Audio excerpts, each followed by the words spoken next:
21st century. And we've taken that title, the Life 3.0 part, from a fascinating book by Max Tegmark, MIT physicist Max Tegmark, where Life 3.0 is a life whose inhabitants have the possibility of determining both their physical shape and their learning behavior, whereas in Life 2.0, which we are currently occupying, our physical shapes are severely limited by our biological nature, but in the learning domain, we have large degrees of freedom, enormous possibilities, both as individuals and as societies.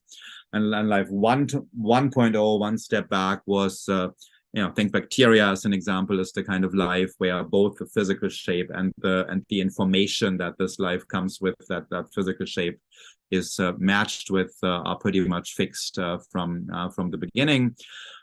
So we adopted that title toward Life 3.0 because there is a genuine possibility that there is going to be a recognizable Life 3.0. Of course, we do not know for sure that this will that it will happen or when it will happen.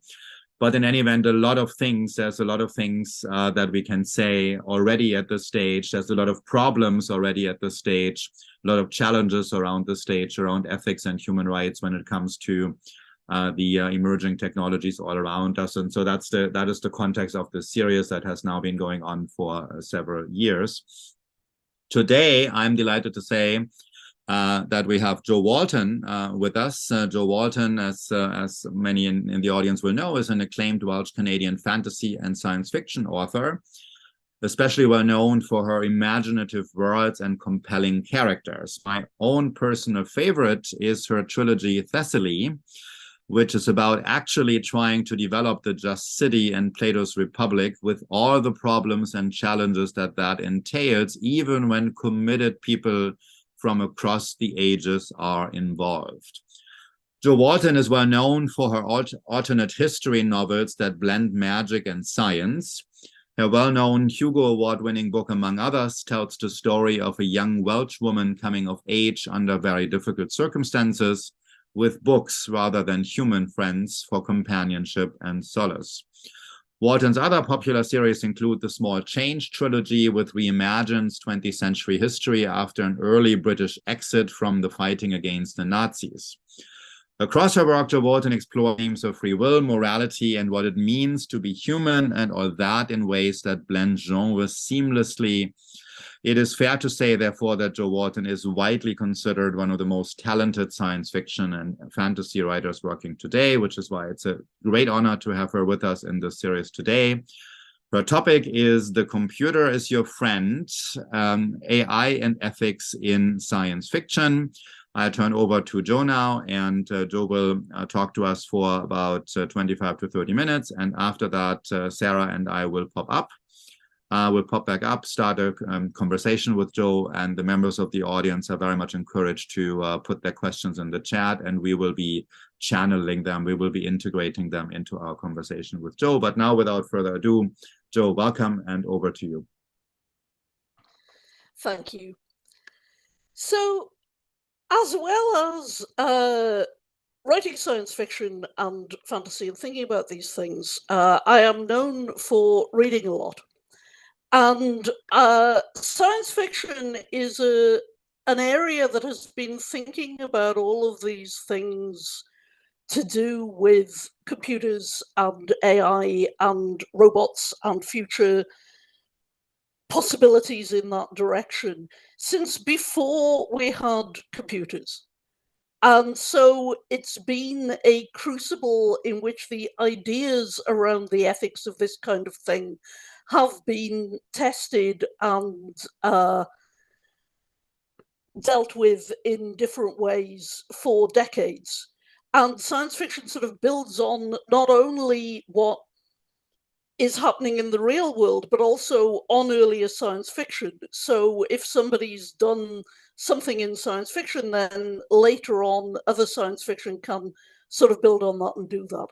And where I'm going to start, though, it's not the very beginning of people talking about AI, is with Asimov's 3 Laws of Robotics, which he developed during the Second World War and in the 40s, where the idea was that a computer would be programmed, a robot would be programmed so that it couldn't harm a human being, so it couldn't allow a human being to come to harm, and then and only then would it try to protect itself. And these ideas of how you would program something that did not exist, we didn't have actual computers in any way or anything that you could really program. The Enigma machine invented, and they were just starting to build giant mainframes. But already there was this fear of what autonomous computer people, AIs, would be, what they would do, and the idea that you had to control them right from the very programming out to make it impossible for them to hurt humans, as if hurting humans would be what they would be sure to do if they weren't programmed in that way right from the get-go. And you get a lot of things in that era where the robots, and they're usually robots at that period, they are seen as humaniform shapes who will labor for humanity.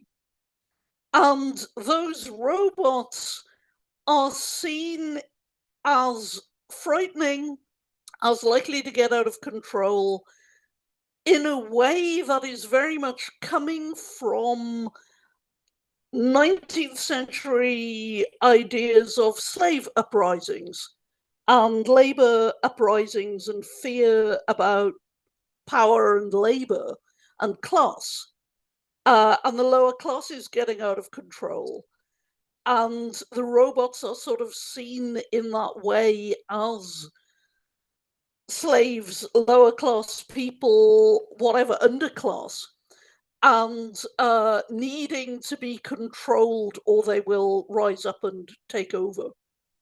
And there's a very interesting thing where at the same time that Asimov was writing these, they weren't being translated into Japanese, but they were being talked about in Japan. So the phrase laws of robots became known in Japanese fandom without them actually having Asimov stories to know what they were about, but they knew about the idea of them. And the mangaka Osamu Tezuka in Japan heard this, and when he heard Laws of Robotics in the late 40s or early 50s, he saw it in terms of civil rights. The idea of robots having civil rights, robot laws would be laws that gave robots civil rights. And this was just at the beginning of the civil rights movement in the US.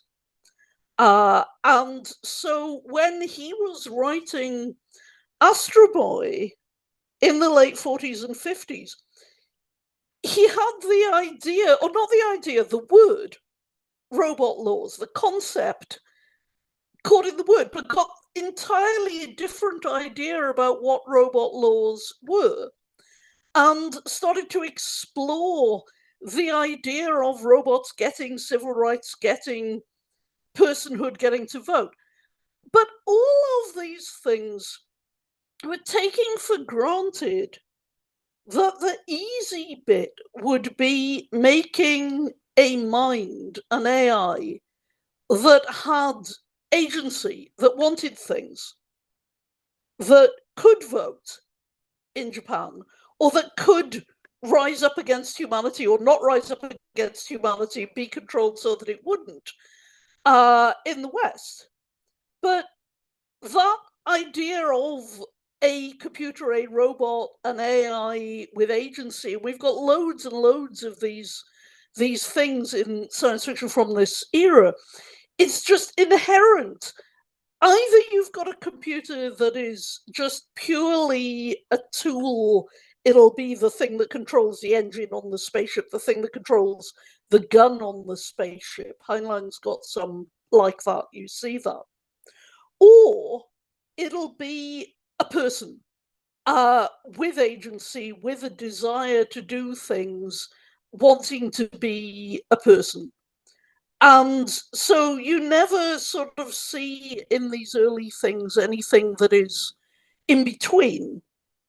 And they're not seen at that stage as being our own homemade aliens with whom you can have first contact. And that's something that science fiction has considered a lot more recently. But in that early point, they were always very human and they wanted to be human. And we have some examples that Heinlein wrote, which are interesting on the ethical side, because they're computers that are there to run a spaceship and tell you what time it is and what the weather is like and do all of this stuff that you ask the computer, but they've got names and they've got personalities and they have the desire to become people. And in Time Enough for Love, Robert Heinlein, there is a computer who becomes a person who downloads her brain into a human body and becomes a human. And then there is another computer who runs a spaceship, who the owner of the computer deliberately keeps her as a child, keeps her personality as a child, rather than let her grow up and fall in love with him, because that's what happened with the other computer. The inherent thing that they're going to do is they're going to fall in love with their owners. It is total Stockholm syndrome. It's not considered as to whether this is ethical, whether it's ethical for him to keep her as a child, which he's deliberately doing so that that won't happen, so that she'll be happy as a computer with a child mind. And on the whole, this is what computers were like before we really had computers. They're like HAL in 2001, the computer getting out of control. In Amy Thompson's Virtual Girl, we have a robot who was made to be a sex robot who gets free and starts to sort of develop her own life and personality. In Stand on Zanzibar, we have a giant mainframe computer that during the book comes alive. And that's 1968, when we were starting to have giant mainframe computers. But the idea of the computer is that, like HAL, like Shalbanista in Stand on Zanzibar, it will, whether we want it to or not, develop a personality and want to do things. And then we started to actually have computers. And of course, they weren't like that. They didn't have personalities, or they only have the same kind of personalities that our teddy bears have, the personalities we invested them with. And so once people started to have home computers, science fiction just completely got over it. Science fiction was not interested in having any of these kinds of computers that it had had earlier. And so we got cyberpunk at the very beginning of people having home computers in the 80s. William Gibson, Marge Piercy, and Bruce Sterling, all of these people, Pat Cadigan, who were writing the computer as a place and the hacker as a hero. And so cyberspace was a place that you went into. The idea of the net, as soon as we had a net, or even a little before we had a net, because John Brunner wrote about a thing very like the internet in Shockwave Rider in 1976, before there was an internet. And John M. Ford as well in Web of Angels, an internet before the internet. But as soon as we had it, or a little before, then people were writing about it as a place. People were using metaphors for being there, and the idea that your mind would go into it and do things in a very metaphorical and very unrealistic way, which isn't anything like anything that we've had. But we got that. It's just incidentally the very first, as far as I know, science fiction story to have people are living in the computer and it is all actually artificial reality and you're not real, you're just inside the computer, was written in 1964, the year I was born, by Daniel Galloway, and it is a book called Simulacrum 3. And it doesn't use the word computer because it didn't have computers, but it is exactly that Matrix plot. And he came up with it way back then, and considers very carefully the ethics of running people in this kind of situation where they're running in a simulation to see what would happen if you did different things, and decides that it's completely ethical because they're just computer people and they're not real people, and does things with them. And the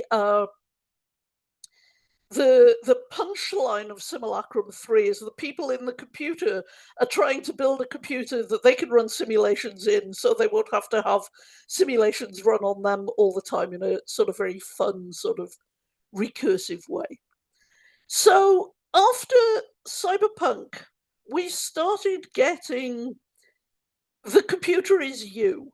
People upload their minds, their whole minds, into the computer. Greg Egan did this really brilliantly in Permutation City, with the idea that people were doing brain scans and then they ran them and the brain scans talked back and were alive and sentient and right there in the computer, and you've got a program. And you've also got a giant problem, because do you allow them to turn themselves off? Do you allow them to edit themselves? What do you let them do? What are we talking about? We're back with, is this slavery? Yes. If you're trying to take control, and you're seeing yourself as separate from them. In Permutation City, Egan gives us a point of view who is one of these copies, which makes it very easy for us to be sympathizing and be on the inside. Then Ted Chiang's The Life Cycle of Software Objects shows AIs being developed and learning in a way that is like the AIs that we've very recently sort of had, only more actually sentient and actually real. And he has the idea that we are developing our own aliens, and he has all of this. But he also has this very interesting idea that they're developed at the cutting edge of software, and they're people, and in 10 years' time, that software is completely obsolete. And you've got to be running them in the equivalent of DOSBox to get them to run at all. And what happens if you're going to upload your mind, and that's going to be what happens to it? It's like the people who had watches implanted in their wrist, and then the software stopped being supported, so they can't change it when the clocks go back. Which is a thing that Jack Womack predicted in 1995 novel Elvisy, where people who've been fitted with brain-computer interfaces are sort of needing new sockets and adapters so that they can fit all these things in their old brain-computer interface, which we also see in Raphael Carter's Cameron Reed's The Fortunate Fall, which is 96. A terrific book, absolutely terrific. Still feels like the future, which is not something you can say about many things written then. So we had this gap where people were not, after Cyberpunk, people were not writing about AI very much. and people were not writing about robots at all, because we really had computers, and computers really did stop us from doing things and allow us to do things. But the things they stopped us from doing were formatting our documents the way we wanted to. And the things that they let us do were things that nobody had imagined on the internet. And so science fiction kind of had to catch up in a way, where we just hadn't had this sort of gap. And one of the reasons for this was Werner Vinge's very interesting idea of the singularity. The singularity is the thing where your 3.0 people become your 10.6 people. They stop being comprehensible to the 2.0 people. They uplift, they become gods, and they vanish. And Vinge seemed to have believed this. He put it in a book called Marooned in Real Time, and all of the books he wrote after that, he's writing about some reason why it hasn't happened. And other people like Charlie Stross very much took this on board and wrote about a universe with singularity. And the singularity became a sort of big problem for science fiction, because you can't have a story where your characters are so far from human nature that your reader, who is still your human 2.0, is not going to be able to understand them.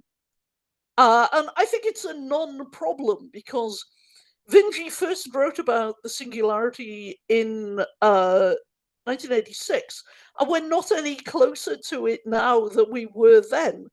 A lot of things have changed, a lot of things have advanced. We've got kinds of AI. We keep defining what AI is off so that the kind of AI that we do have doesn't count all the time.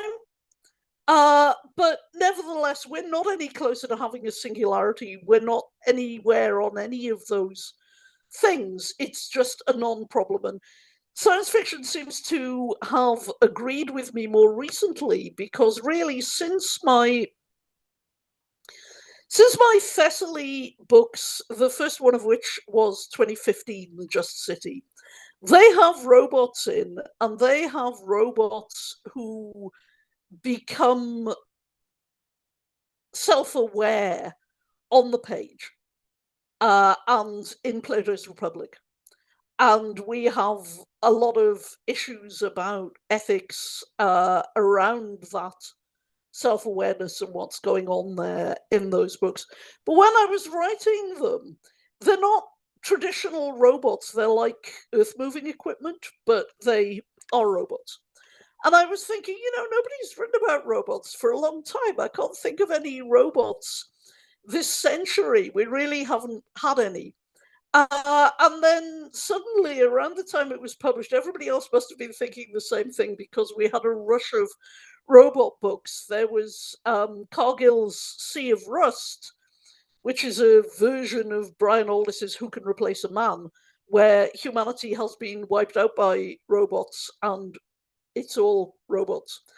And Becky Chambers' Long Way to a Small Angry Planet and its sequels, which have AI robots that are one-off and can't be backed up, and are almost sort of right back to that kind of computers that we had before we actually had computers. And then this year we have the absolutely brilliant Exadelic from John Evans, which is a very, very fast-paced novel with amazingly interesting interactions of both AI and simulation. We are inside a computer kind of simulation. So there's a lot going on now that's considering all this stuff. And there's a lot that has been done with this in science fiction over a long time. And almost anything that you can think of, somebody wrote a story that sort of considered that and then somebody else wrote a rebuttal to it, and this has been all going on for a long time. But I think most interestingly, going back to what I said at the beginning, when you think about robot laws, are you thinking about trying to program our servant machines so that they won't rise up and try to overthrow us? Or are you thinking about giving our servant machines civil rights?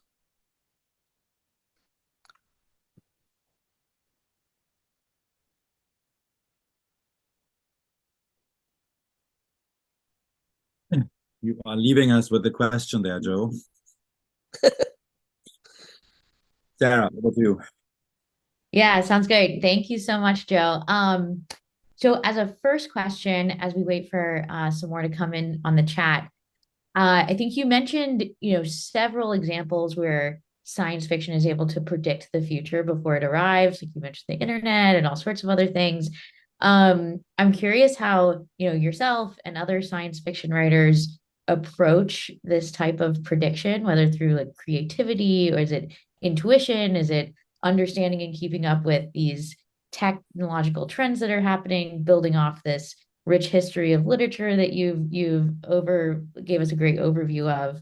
I'm curious your experiences and some others.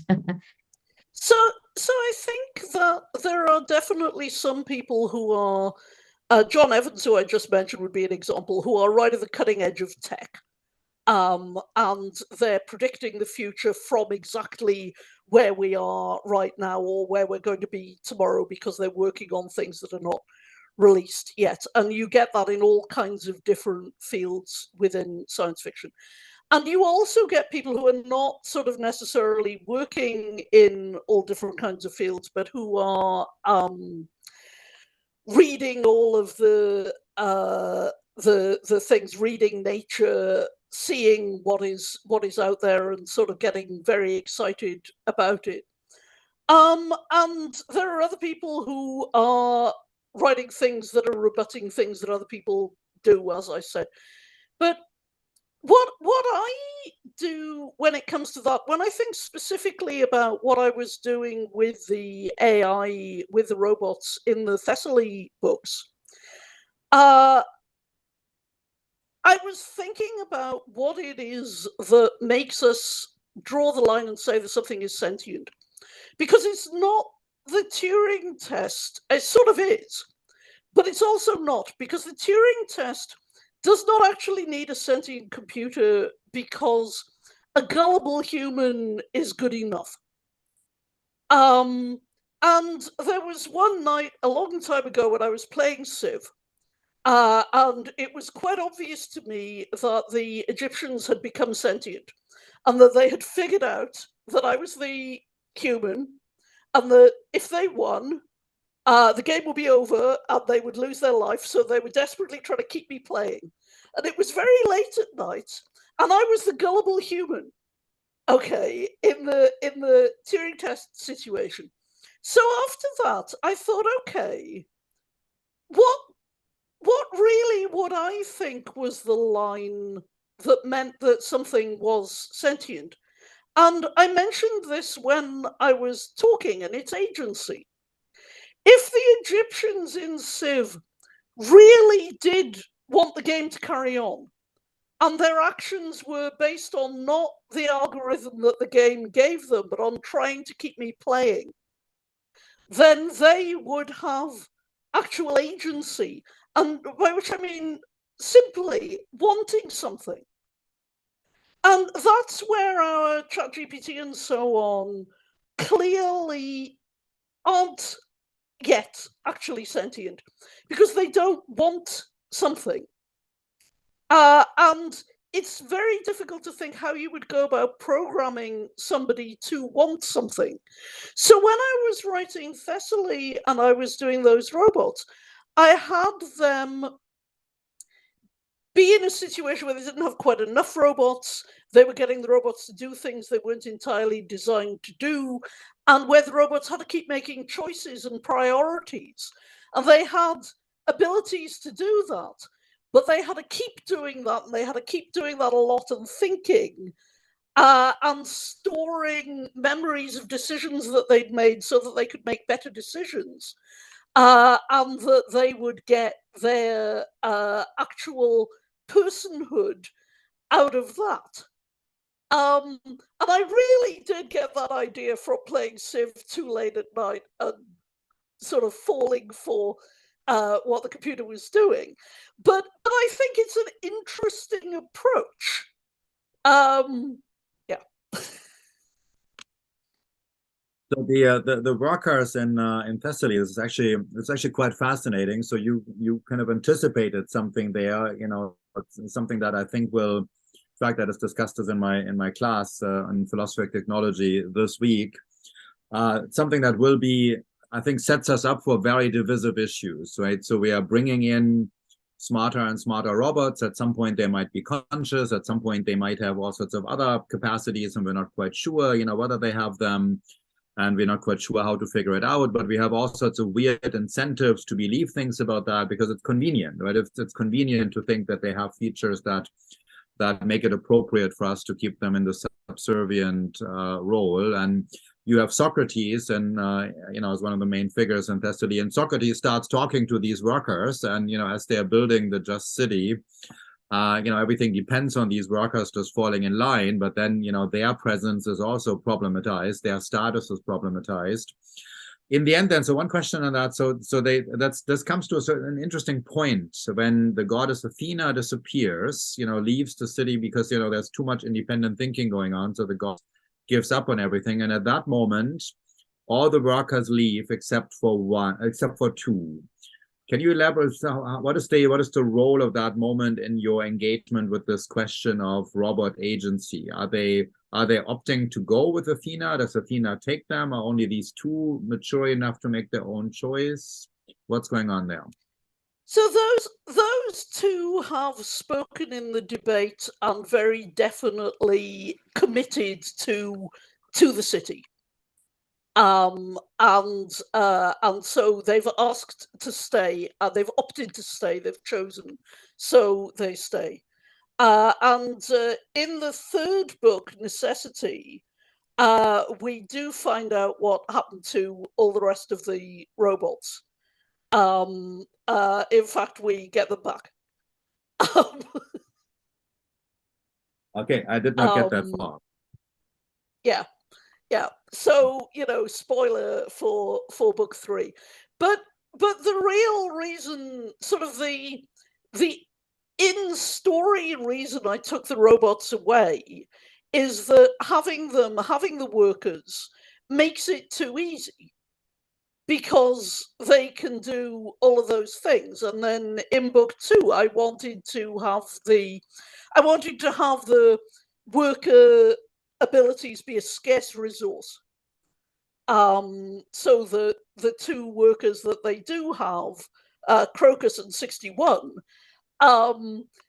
become important people because they are a scarce resource, and only they can do some, you know, things like plumbing. They're the only ones who can do it, and things like plumbing are very important when you're building Plato's Republic.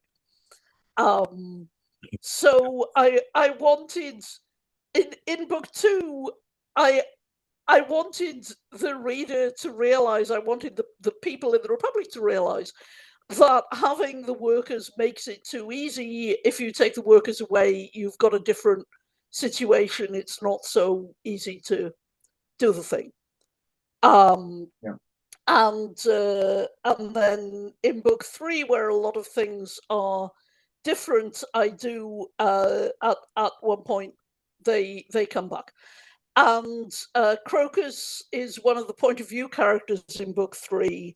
And writing the robot point of view was just delightful. It was my favorite thing in book 3. So I recommend reading the other two. The first one is the best, but nevertheless, read the other two because if you like the workers, you can have a lot more worker. So for the next one, maybe I'll try to tie in a question from Joe and from Gary in the chat. So I think you described, these different waves of sci-fi, right? Like the fear of the labor uprising and cyberpunk and singularity and all these different kind of eras and trends we've seen. I'm curious what kind of trends or era of sci-fi you think we're entering in next. And some of Joe's question is asking about what we're seeing now. Is that something that science fiction has explored very much with generative AI and all of those kinds of advancements? It almost seems like it's outpaced some of what we've seen in science fiction around machine learning, perhaps.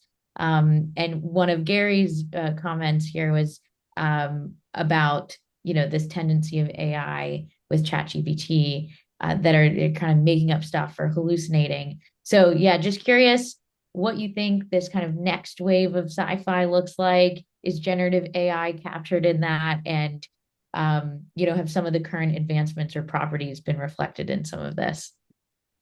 So a thing that science fiction has never ever got right is lies. In the early pre-net versions of internet that we've got, everything on the internet is accurate. It's as if it's an encyclopedia. Okay. And you can buy things and it'll tell you what the weather's like, and you can do a lot of things that we do on the internet, but the lies are not there. And similarly, science fiction is forever predicting AIs that can write things. Dan Simmons in 1990 has the thought processor where you give it your ideas and it churns out the book. You're right there. But not that it'll hallucinate, not that it'll be nonsense, not that it'll be making up citations. That's the thing that is really sort of amazing in this. It's not that it can write predictive text. It's not that it can write perfectly okay stuff. It's not even that it was trained on 18 things of mine without ever asking me. If they'd asked me, I would have said yes, but they didn't. That's really weird. But the thing that nobody got was that it would generate this plausible sounding garble. Where it'll say that somebody said something they never said, where it'll cite a paper that was never written, a book that was never written. It's as if we always guess the thing that turns out to be hard. And we think that it'll be easy. We think it'll be easy for a computer to do math, and instead, math is really hard. When you ask it to do math, it comes up with the wrong answers.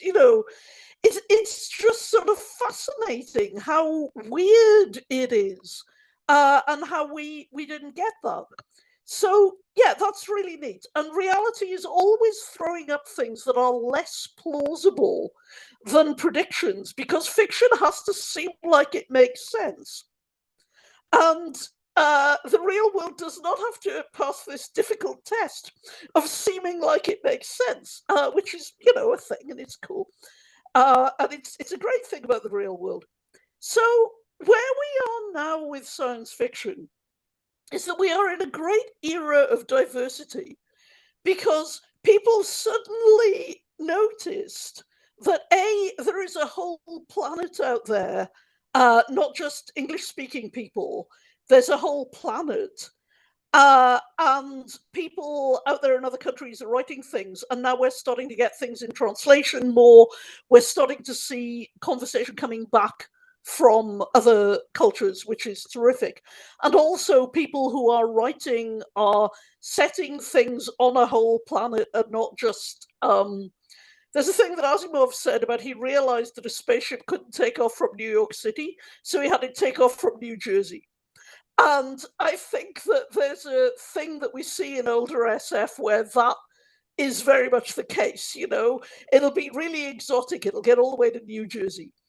And now we are seeing things that are on the whole planet. It is no longer unusual for something to be set in China or Russia, or to be written by somebody who lives in China or Russia. It's really neat that we're getting that. That's really cool. And also, we're seeing an era of diversity on things like sexuality and disability, where it was very daring if you had some gay people in the 90s. And now we are just seeing masses and masses and masses of diversity on all kinds of axes. Even disability, we are getting disability stuff. Everything but older characters. But maybe even a little bit of that. So I think that we're seeing that, and a lot of that is flowing together. And a lot of people who thought that science fiction wasn't for them, or they weren't the kind of person who could write science fiction because it had to be written by male engineers, are writing science fiction, and we're just getting masses and masses and masses of stuff. And that's where we are right now, in a very exciting way. And where it's going to go, who knows? You can always see trends, but which ones of them will become the main thing that people are doing? It's very difficult to know. And you have to remember that during cyberpunk, people were still writing a much more traditional science fiction. And so you get these waves, but the older writers are still there, and they're still writing, and their books will still come out, and people still want to read them. So it's more complicated than it might at first seem. I certainly love this point that you made, Joe, that science fiction, it is science fiction that has to make sense, and the real world is not subject to that constraint. That is an interesting perspective on, you know, the reality that we live, and the fiction that we write about it. And let me let me bring in another question. There's Cassie Walsh, who is asking the following: considering the current debate about the proper use of ChatGPT and similar AI, what role do you see science fiction playing in the conversation about proper human augmentation? When are we helping ourselves expand, and when are we creating detrimental shortcuts?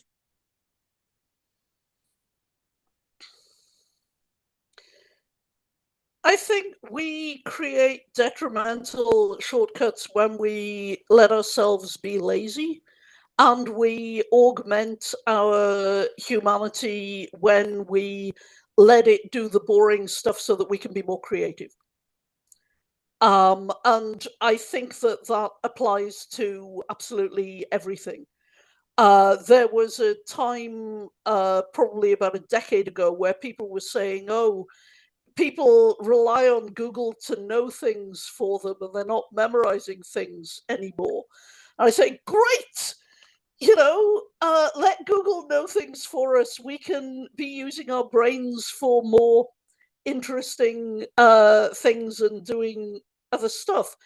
If ChatGPT could fill in forms for me so that I could be doing more writing, that would be great. But it can't. It can't fill in the forms. It would put lies on my tax forms. It would put plausible things that weren't true. So you need to sort of know what you're doing with it. A little while ago, I needed to write a welcome note for a science fiction convention. And I didn't know what to put, and I tried it on ChatGPT, and it wrote one. And it wasn't as good as I would write, but it was just as good as most of the ones that you get that people write. It was very sort of standard and middle of the road and normal, because that's what it looked for and went with. But it also said that we had things like an art show and a masquerade that we don't have in our science fiction convention. But it mentioned those because a lot of the exemplary things it found had those. So even in writing that, it lied. And I think that means it's not at a point where people can actually use it to do the things that people are afraid it's going to do. You can't use it to write a term paper if you can't trust it. And if you can use it and go through it and carefully get rid of the places where it went wrong and insert the real information, then are you actually losing anything? Because if you know the material well enough to do that, you know the material. And it used to be, in about 1200, to graduate from the University of Paris, you had to have a clerk's hand, which meant you had to be able to do a particular kind of handwriting. And if you couldn't fill a page with this particular kind of handwriting, then you couldn't graduate because you wouldn't be able to copy manuscripts. And if you couldn't copy manuscripts, you were no good to the world and you were not an educated person. And we no longer require people to have that hand that allows you to copy manuscripts because we don't copy manuscripts anymore. But we're not less educated.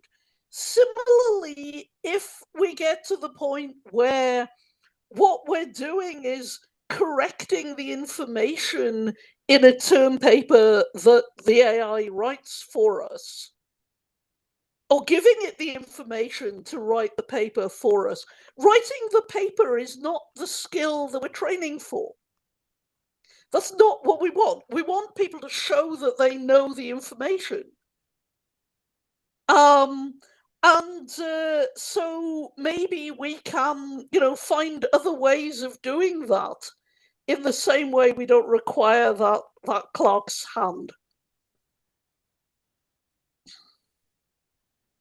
I will take a question from Dylan, also from the chat. Dylan asked, in regards to AI laws as either rights or restrictions in science fiction history, what do you think of those ideas as they relate to humans used as computers? And he cites a couple of examples like C.G. Cherry and Ada Palmer. And how has the idea of brains used for computers interacted with the history of AI in writing? I think the idea of brains used for computers and sort of downloading the bit of the computer into the brain, or more subtly, the thing that Ada Palmer is doing with the sets in Terra Ignota, has been around for quite a long time. And it's problematized in different interesting ways. You can't do better than just read Terra Ignota and think what Ada's doing with it there, because it's really interesting and well thought through. But I think the idea of changing our minds, being able to voluntarily program our minds and make our minds different, delete the bits that we don't like, particularly when we don't understand it very well and we don't have a backup of our mind, is kind of both scary and interesting, and something that science fiction has looked at in different ways in different books. The concept of what it means to change human nature and how far we can extend the concept of human nature, and how far, to use another Ada Palmer term, how far we can extend our empathy sphere to consider whether people are human if they are entirely in a metal body, if they're human if they've got computer download things running their brain. What does it mean? Is just really, really interesting. And this is related to the idea that with AI, we can make our own aliens. We don't have to go out into the universe to find aliens. We can have first contact here with AI if it gets to the point where it really is actually conscious and actually aware. Let me actually ask a follow-up to that regarding Ada Palmer. So you and Ada, obviously, so you must be close, since you dedicate specially to her. And one thing that the two of you share is you're both deeply historically interested. In fact, Ada does that for a living, right? She is a professor of history with a specialization in Renaissance Italy. And both of you are integrating historical themes. You're writing science fiction on and with historical themes. So, Thessaly is about Plato's Republic, right? You're writing a science fiction that is also deeply historically grounded and brings characters in from a range of different periods. And this is the question. This is really my relative lack of knowledge about the science fiction scene. How unusual is that people do that people are so working so intensely with history in working science fiction? So there are other people who do it. C.J. Cherry, who was just mentioned, is a classicist and very much brings a sort of historical awareness. John M. Ford really brought a really strong historical awareness in everything that he ever did. But it is actually fairly unusual. But Ada says that I write like a classicist, where I assume that everything that we can know, we know, and we're not going to find out any new stuff. Whereas she writes like a historian, where you are always finding new stuff. And that I assume there's this sort of sparse sort of information, and that I can get all of it. Whereas with history, no, you can't. There's too much. And we're writing a novel together. Actually, we've got a non-fiction collection that is coming out next year. That is some of her essays, some of mine, and some that we've written together, which is called Trace Elements: Conversations on the Subject of Science Fiction and Fantasy. And that's all done and will be out from tour next year. And we're writing a novel together. And this is where we keep discussing this different viewpoint of a classicist and a historian. So, but I would say my books are very different from each other. But there is a commonality across my books, that they are all informed by history, one way or another. That history is very strong thing for me.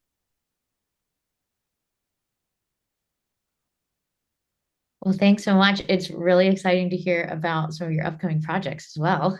Gotta keep an eye out for those. I guess we could conclude with maybe the last question in the chat here. So Joe asks, I've noticed some science fiction that has quite close links with the AI industry, and gives a few examples.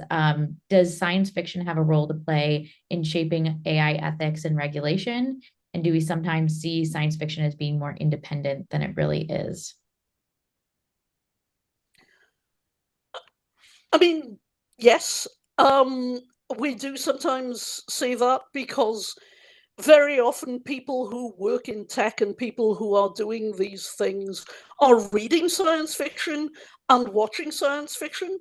And you, in fact, sometimes get this thing that I call past shock, which is the opposite of future shock, which is when you discover that we don't have something yet, because you've read about it in science fiction and you can't believe that we haven't actually got that.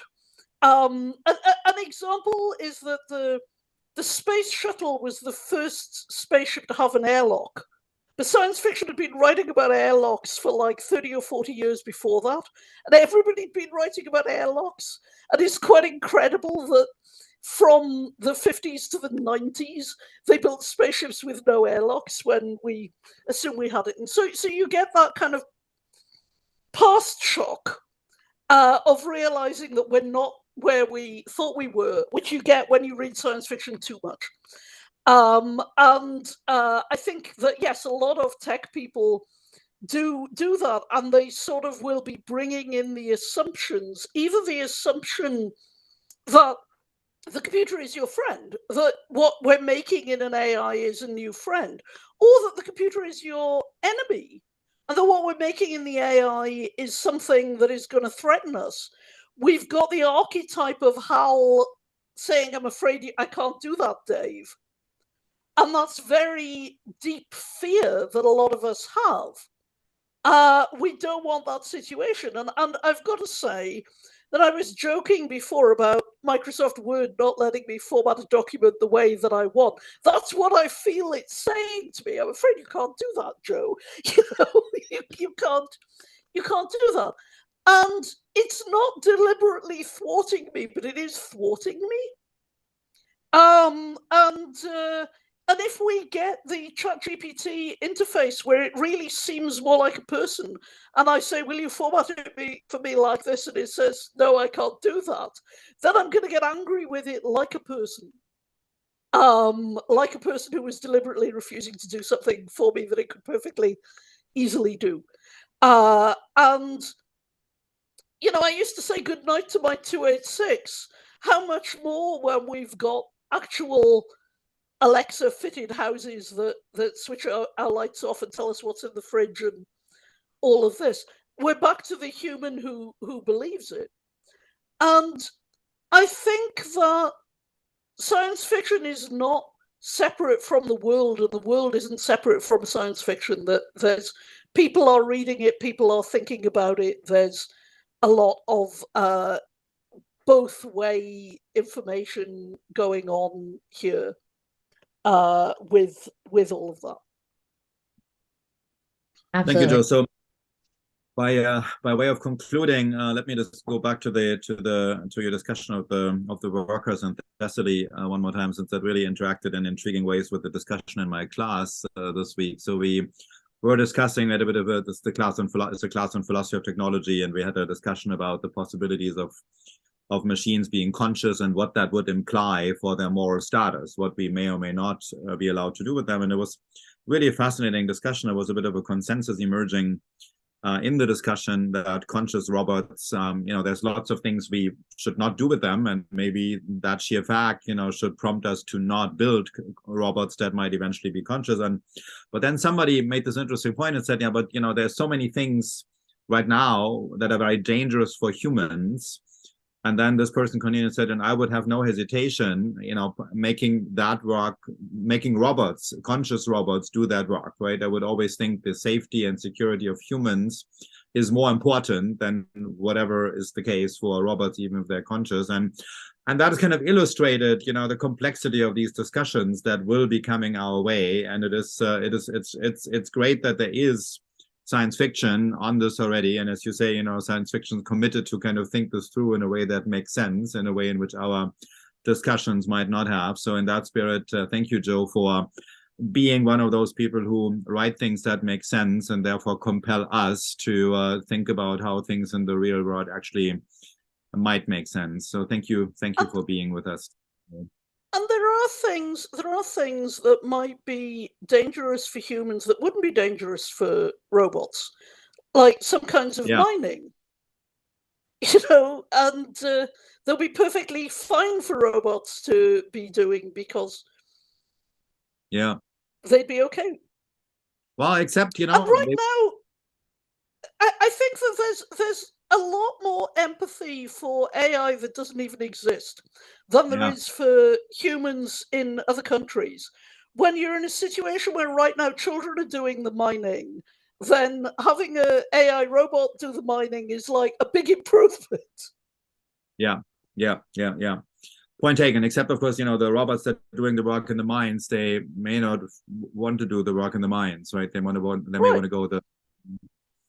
But yeah, no, interesting discussions to be continued in all sorts of forums. So thank you, Joe, for making us think about these things, and thank you for the audience. Thank you to the audience for being here, and I hope to have you all involved in future episodes of this series. Thank you and take care.